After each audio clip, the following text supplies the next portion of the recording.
नमस्कार मेरे प्यारे भाइयों, मेरे परमात्मा के प्यारे जीवहंसों। मैं परम पिता परमात्मा से सदा यही अरदास करता हूं कि आप सब मेरे भाइयों का विवेक पहले से ज्यादा और ज्यादा से ज्यादा बढ़ता ही जाए, और ऐसी कोई दुविधा ना रहे, ऐसा कोई भ्रम ना रहे जो मेरे भाइयों के मन में 1% भी घर कर पाए। ऐसी कोई दुविधा ना रहे। एक एक चीज आपको ऐसे समझ में आती चली जाए कि सारे भ्रम खत्म हो जाए और परमात्मा पर इतना विश्वास हो जाए, उस मालिक पे इतना विश्वास हो जाए, उस शब्द गुरु पे इतना विश्वास हो जाए कि कोई भी आपके इस विश्वास को हिला ना सके। ऐसा कोई भी आपके जीवन में आए तो आपको भ्रमित ना कर पाए, बल्कि आप इतने समर्थ हो जाओ कि आप उसको समझा सको कि वो कहां पे गलत है, वो कहां पे भ्रमित है। आप उनको समझाने लग जाओ, तब मैं मानूंगा, तब मैं समझूंगा कि बंदी छोड़ने आप पे दया कर दी है। अब आपको जन्म मरण का बंधन तोड़ने से कोई नहीं रोक सकता, कोई नहीं रोक सकता। तो मेरे भाइयों, आज जो हम वाणी लेंगे बहुत ज्यादा इंपॉर्टेंट वाणी है, बहुत बहुत ज्यादा। आज की वाणी उन लोगों के लिए है जो इस पंथ में आते हैं, झूठी मोटी सेवा करते हैं और भेद लेके चले जाते हैं खुद गुरु बनने, खुद पंथ चलाने, मनमुखी पंथ चलाने। लेकिन वो ये नहीं समझ पाते कि केवल ध्यान विदेही का भेद ले जाने से कुछ नहीं होता। जब तक नाम विदेही का ज्ञान नहीं हो जाता, उसका अनुभव नहीं हो जाता, परमपिता परमात्मा की दया नहीं हो जाती, वो ध्यान विदेही भी किसी काम का नहीं है। जो भी अधूरा गुरु ध्यान विदेही दे भी देता है अपने शिष्यों को, वो शिष्य कभी उसको प्राप्त नहीं कर सकते, वो नाम विदेही को कभी प्राप्त नहीं कर सकते, क्योंकि उस अधूरे गुरु को स्वयं नहीं पता कि नाम विदेही है क्या चीज, क्योंकि उसको खुद अनुभव नहीं हुआ होता। केवल देखा देखी में नामदान देना शुरू कर देते हैं। तो इसलिए मेरे भाइयों, आज का सत्संग बहुत इंपॉर्टेंट है। आपने एक एक शब्द को अच्छी तरह समझना है, तभी बात बनेगी। तो आज की वाणी लेंगे कबीर सागर से। बहुत इंपॉर्टेंट वाणी है, बहुत प्यारी वाणी है, पूरी लगन से समझना है। तो क्या कहती है वाणी? तब साहिब यस कहिबे लीना, सब कह देह सबद का चीना। जो नहीं पाव सबद सहदानी, तो कस करहु लोक पहचानी। यानी तब साहिब ने मुझे हुक्म दिया कि सब कह देह शब्द का चीना, कि सब जीवों को शब्द का लखाव कराओ, यानी ध्यान विदेही बताओ, उनको समझाओ कि सूरत कहां लगानी है, सूरत को कौन से ठिकाने पे लगाना है। जो नहीं पाव शब्द सहदानी, तो कस करहु लोक पहचानी। यानी उसे अगर ये लखाव नहीं कराया गया आत्मघट का, तो वो कैसे जान पाएगा कि शरीर को त्याग के मैं कहां समाऊंगा। इसलिए पहले ध्यान विदेही उसको लखाना पड़ता है, उसके बाद नाम विदेही का लखाव किया जाता है। तो कहते सब कह ज्ञान गम्य कर देहु, शब्द लखाए आपन कर लेहु। प्रथम ही देहु पान परवाना, ता पीछे फिर ज्ञान लखाना। यानी सबको वो अगम ज्ञान देकर शब्द का लखाव करा के कि शब्द कहां पे है, उस जगह का लखाव कराकर उसको अपना बना लो। प्रथम ही देहु पान परवाना, सबसे पहले उसको पान परवाना दो। ये पान कोई खाने वाला पान नहीं है कि मीठा पान दुकान से ले आए और बना के खा गए। ये सब कोड लगे हैं मेरे भाई। तो कहते हैं प्रथम ही देह पान परवाना, ता पीछे फिर ज्ञान लखाना। यानी कि पहले शिष्य को पान परवाना दिया जाता है, उसके बाद उसको ज्ञान लखा दो, यानी ध्यान विदेही का लखाव करा दो। समय जान सब कहो विचारी, यही भांति सब जीव निर्वारी। साधुन की सेवा चित लावे, सो जीव भव सागर नहीं आवे। तो साहिब यहां साफ कह रहे हैं कि समय जान सब कहो विचारी, यानी कुछ समय बीतने दो। जब शिष्य को ध्यान विदेही का लखाव करा दिया जाता है तब उसको भक्ति करने दो। समय जान सब कहो विचारी, पहले उसको भक्ति करने दो, उसके बाद विचार करके वो सब बताओ जो उसके कल्याण के लिए है। समय जान सब कहो विचारी, यही भांति सब जीव निर्वारी। तब उस नाम विदेह का लखाव करा दो, उसके साथ क्रॉस चेकिंग कर लो कि उसको क्या प्राप्ति हुई है। उसी से सब जीवों का निर्वार होगा, निर्वारण होगा। साधुन की सेवा चित लावे, सो जीव भव सागर नहीं आवे। जो साधुओं की सेवा में मन को लगाता है और भक्ति करता है, वो जीव भव सागर में दोबारा नहीं आता है। गुरु की दया मान सिर लीना, भाव सहित पूजा तिन कीना। इतनो भेद एक नहीं जानी, सो कैसे पुन शिष्य बखानी। यानी गुरु की दया मान सिर लीना, यानी गुरु जी ने जो ध्यान विदेही बताया उसको दया मान के अपने सिर पे रख लो। गुरु की दया मान सिर लीना, भाव सहित पूजा तिन कीना। पूरे भाव के साथ उसकी पूजा करनी है, गुरु की भी पूजा करनी है और ध्यान विदेही जो बताया है वहां पे भी पूरी लगन के साथ ध्यान रखना है। इतनो भेद एक नहीं जानी, सो कैसे पुन शिष्य बखानी। यानी ध्यान विदेही का भेद होने के बाद भी एक भेद नहीं जान पाया शिष्य, तो कैसे पूर्ण मुक्ति होगी, पूर्ण मोक्ष होगा। अगर ध्यान विदेही मिल भी गया तो नाम विदेही अगर नहीं मिल पाया तो कैसे मुक्ति होगी, कभी नहीं हो पाएगी। तो कहते हैं ज्ञानवंत कह यह उपदेशा, मूर्ख सो जिन करहु संदेशा। सार शब्द जाके घट होई, तिहि हंसा समी और न कोई।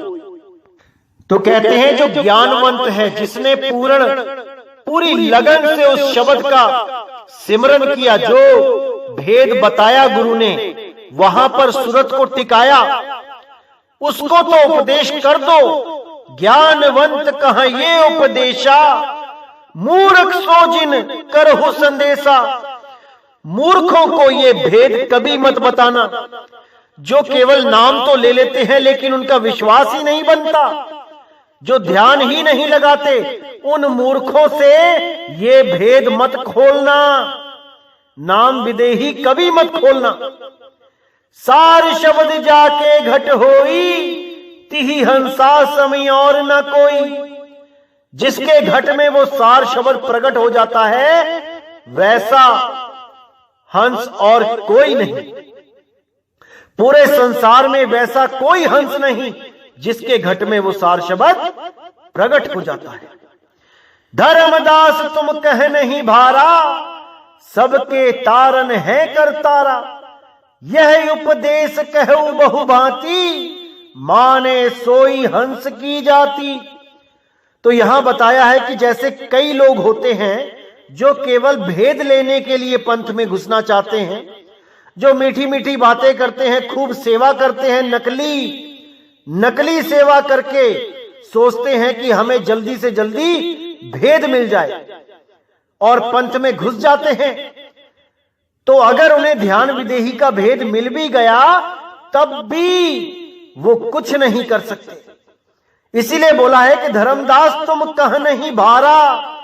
धर्मदास तुम्हारे ऊपर कोई भार नहीं होगा। अगर कोई काल का दूत आके भेद ले भी जाता है ध्यान विदेही का, तब भी चिंता मत करना, क्योंकि नाम विदेही उसे कभी प्राप्त नहीं हो पाएगा, क्योंकि वो नाम विदेही केवल परमात्मा की दया से होता है। तो इसलिए बोला धर्मदास तुम कह नहीं भारा, सबके तारन है करतारा। अगर तुम्हारे पास कोई भेद ले भी गया, फिक्र मत करना, वो परमात्मा सबका तारनहार है, उसको कोई मूर्ख नहीं बना सकता। यह उपदेश कहूं बहुभांति, माने सोई हंस की जाति। यानी इस उपदेश को भली भांति समझा दो, जो इसको मानेगा वही हंस है, और जो नहीं मानेगा वो काल का ही दूत है। क्योंकि बहुत से लोग आएंगे केवल ये चेक करने कि आखिर यहां दिया क्या जा रहा है। तो ध्यान विदेही लेके अगर चले भी जाएंगे और अपने अपने नए पंथ भी चला लेंगे, तब भी वो नाम विदेही को कभी प्राप्त नहीं कर पाएंगे।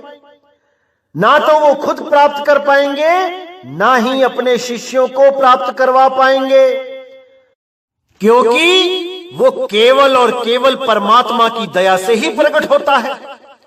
अगर आपके मन में छल कपट है तो वो प्रकट ही नहीं होगा, जितना मर्जी जोर लगा लेना। तो वो लोग जो छल कपट करने आते हैं वो खुद भी 84 में जाते हैं और अपने चेलों को भी 84 में लेके जाते हैं। जैसे पिछली बार मई में बहुत से ऐसे लोग आए जो मुझसे बार बार यही पूछने की कोशिश कर रहे थे, बार बार यही पूछ रहे थे कि सार शब्द की धुन कैसी होती है। बहुत कोशिश करी, लेकिन इस भेद को उजागर नहीं करवा पाए, क्योंकि उनका मकसद यही होता है कि कैसे भी पता लग जाए कि वो सार शब्द की धुन कैसी है और वो खुद गुरु बन के बैठ जाए। अरे जब तक गुरु को स्वयं अनुभव नहीं हुआ उस सार शब्द का, वो किसी का क्या कल्याण करेगा। भले वो सबको बताता रहे ऐसा होता है, सार शब्द ऐसा होता है, तब भी किसी का प्रकट नहीं होगा, क्योंकि उसका स्वयं प्रकट नहीं हुआ है। इसलिए ये बहुत जरूरी है कि जब तक पूर्ण गुरु जो सार शब्द को अच्छी तरह समझता है, जानता है, उसका अनुभव उसको हो चुका है, जब तक वो खुद अपने शिष्य को भेद ना बताए, जब तक किसी का कल्याण नहीं हो सकता। तो आगे कहते हैं, जो नहीं माने कहा तुम्हारा, सो चल जई है यम के द्वारा। यम के हाथ परे सो आई, बहता जाए थाह नहीं पाई। जो ऐसे लोग आते हैं जो यहां से भेद लेते हैं गुरु बनने के चक्कर में, कहते हैं वो सब यम के द्वार जाएंगे, वो भी जाएंगे और उनके शिष्य भी जाएंगे। यम के हाथ परे सो आई, बहता जाए था नहीं पाई। जन्मों जन्मों तक वो 84 के चक्कर काटते रहेंगे, गुरु और चेला दोनों, जब तक वो सतगुरु की शरण में समर्पण नहीं कर देते, जब तक उनका कल्याण नहीं होगा। वो 84 के चक्कर में धक्के ही खाते जाएंगे, कोई नहीं बच पाएगा। तो ऐसे बहुत से लोग हैं जो खुद भी आए और कईयों ने तो अपने शिष्यों को भेज दिया कि देखो तो सही वहां पे क्या नाम दिया जाता है। उन सब का भेद खोला जाएगा समय आने पर, और आपको हर चीज समझ में आएगी कौन कौन यहां पर छल कपट करके गुरु बन के बैठा है। और कई तो हमारे ही सत्संग सुन सुन के पूरा हमारे जैसा ही बोलने लग गए हैं। नाम भले 4, 5, 7, 10 जो भी देते हैं, लेकिन सत्संग सेम डिट्टो हमारे जैसे ही करने लग गए हैं। कोई ऑस्ट्रेलिया में कर रहा है, कोई कहीं कर रहा है, लेकिन अब इन सब के पर्दे खोल दिए जाएंगे और केवल सत्य का डंका बजेगा, पूरे विश्व में बजेगा, और सब के सब एक झंडे के नीचे, एक नाम के नीचे, एक परमात्मा के नीचे आके खड़े हो जाएंगे। पूरी दुनिया की एक भाषा होगी, एक ही झंडा होगा और एक ही परमात्मा होगा। तो मेरे भाइयों, अच्छी तरह समझ लेना है कि ध्यान विदे और नाम विदे क्या है। मैंने पहले भी कई बार बताया है। ध्यान विदे आपकी भक्ति की शुरुआत है, जहां भक्ति शुरू होती है, और नाम विदे ही आपकी भक्ति का अंत है, जहां पे आपने समा जाना है। वही नाम विदे ही सतनाम कहलाता है। उसी सतनाम में सुरत ने समाना है, तब बात बनेगी। जाप मरे अजपा मरे अनहद हु मर जाए, सुरत समाए शब्द में वाको काल न खाए। उसी शब्द में सुरत को समाना है, तब मेरे भाई मुक्ति मिलेगी। अन्यथा यही जन्म मरण में हमेशा हमेशा के लिए बहते चले जाओगे। इस भव सागर में औंधे मुंह गिरोगे, बार बार यहीं आना पड़ेगा। इसलिए भाई, ध्यान विदेही को अच्छी तरह समझ लो क्या है, और नाम विदेही को समझ लो अच्छी तरह क्या है। इसीलिए साहिब ने बोला, ध्यान विदे और नाम विदेहा, 2 लख पावे मिटे संदेहा। तो इसको अच्छी तरह समझना है मेरे भाई, और उन गुरुओं से सावधान रहना है जो हमारे ही पंथ में या तो खुद आके भेद लेके गए या अपने शिष्यों को भेजा, लेकिन पूर्ण भेद ना मिलने के कारण वो आगे नहीं बढ़ सके, वहीं के वहीं रुके हुए हैं और आगे बढ़ भी नहीं पाएंगे। तो उनका सारा भेद खोल दिया जाएगा, आपको हर चीज समझ में आ जाएगी कि कौन सतगुरु है और कौन नकली गुरु है। क्योंकि काल ने भी ऐसी धुनें बना रखी हैं जो एक रस चलती हैं, लगातार चलती हैं, उसमें भी कोई गैप नहीं पड़ रहा है। लेकिन काल की धुनों में और परमात्मा की धुन में जो मूल अंतर है, जो मूल भेद है, जो अनुभव ज्ञान है, वो किसी को नहीं पता। वो केवल वही जान सकता है जिसने उस धुन का अनुभव किया है। क्योंकि जिसने उस असली धुन का अनुभव किया है, वो काल की धुन को भी जानता है और वो दयाल की धुन को भी जानता है। दोनों धुनों में फर्क अच्छी तरह जानता है। उसको दोनों धुनों के भेद पता है, उनमें अंतर क्या है ये भी पता है। तभी तो वो उसको अलग कर पाएगा, अन्यथा नहीं कर पाएगा। तो मेरे भाइयों, अच्छी तरह समझना है इस ज्ञान को और पूरा विवेक लगाना है। और मैं उम्मीद करूंगा कि हर चीज आपको समझ में आ रही है। कोई भी चीज समझ में नहीं आती है, उसको आप ईमेल कर सकते हैं, सवाल पूछ सकते हैं, आपको जवाब दिया जाएगा। तो इसी के साथ मुझे विदा करें। जय गुरु बंदी छोड़ वैराग साहिब, जय गुरु बंदी छोड़ साधु शरण साहिब, जय जय सतगुरु बंदी छोड़ बाबा नानक साहिब, बाबा अंगद देव साहिब, मेरे दादू जी, पलटू जी, भीखा जी, मेरे धर्मदास जी महाराज, मेरे गरीबदास जी महाराज, रविदास जी महाराज की जय हो। बोलिए सतगुरु बंदी छोड़ सतगुरु सत्य कबीर साहिब की सदा ही जय हो, सदा ही जय हो। मेरे मालिक की साहिब बंदगी सतनाम।